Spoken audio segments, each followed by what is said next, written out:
Hey Elias, this is Glenn West with LSU Country. Nice to finally get to meet you. I guess just for you, what has been the focus, I guess, primarily this offseason in terms of development, I guess, on the field and I guess with your body as well?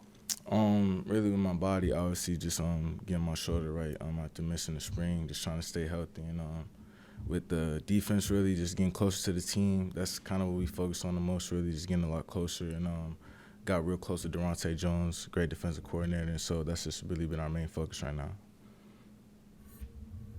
Hey, Wilson Alexander from The Advocate. First thing, real quick, do you prefer Eli or Elias? I go by Eli, but really whatever you want to call me, really.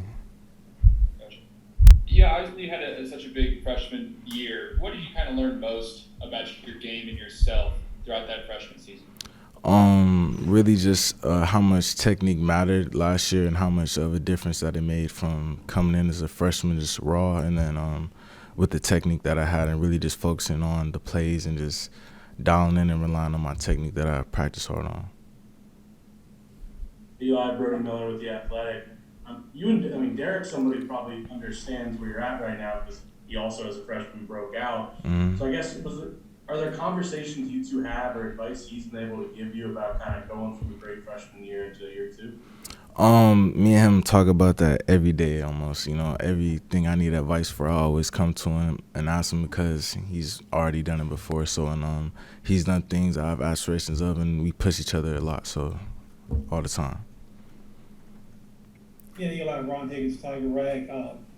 How much is it an advantage to play with Derek in the sense that quarterbacks want to go away from front of him, but they also want to go away from front of you, so they kind of have to pick their poison. So teams are going to come at you. Is that an advantage for you?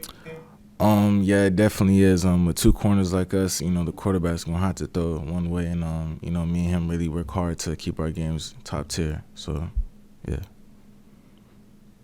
Last year, I mean, were you? I know they're missing games, but it seemed like teams went at you like all year. Was that a surprise? Because all year you kind of proved yourself. You had pick sixes and you proved yourself. But teams kept coming at you. Did you kind of like that? I really wanted all the kind of balls I could get really last year. So last year I wanted kind of the most experience I could get. We had a 10-game season, so I really wanted all the opportunities I could get. So I wasn't pretty surprised, being a freshman and obviously having Derek standing on the other side of me helps a lot. Even with him down, but I really kind of expected it a little bit. Hey Elias, just one more from me. You mentioned Darante Jones earlier this interview. I was just wondering, one of the big reasons he was brought in is to kind of help improve that communication back there in the secondary for you guys. And one of the things he told us back in the spring was that he wanted to kind of join the safeties and cornerbacks a little bit more together and get them kind of on the right page. I'm curious as to how that development has gone. The communication part of all this from obviously last year to this year. Yeah, we're with each other every day in the same meeting room, going over everything and practicing walkthroughs, or reviewing everything, slowing it down, going over corrections, making sure we're all on the same page. So the communication is much clearer now, and yeah, it's a lot better.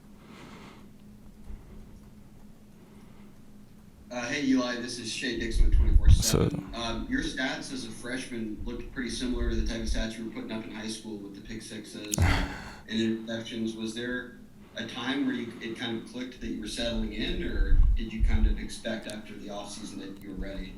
I definitely expected a big year, but I would say it probably clicked around that South Carolina game.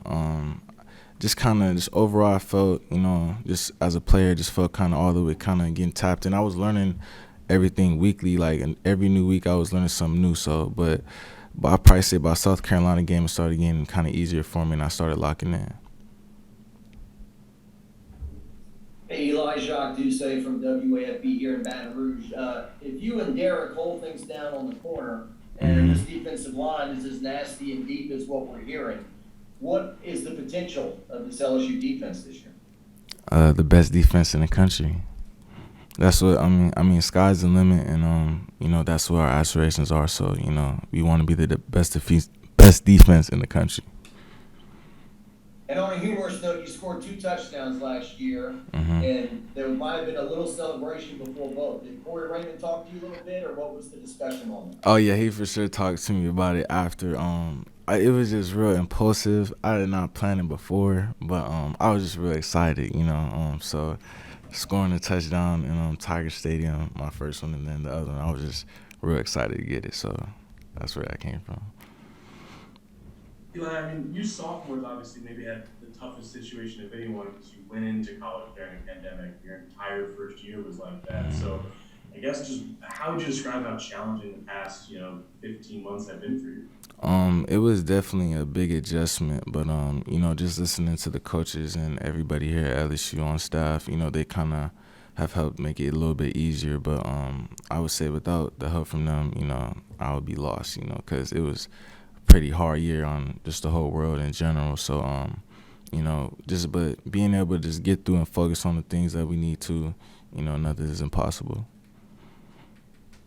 Thank you, Eli. Appreciate you guys, man. Thank you.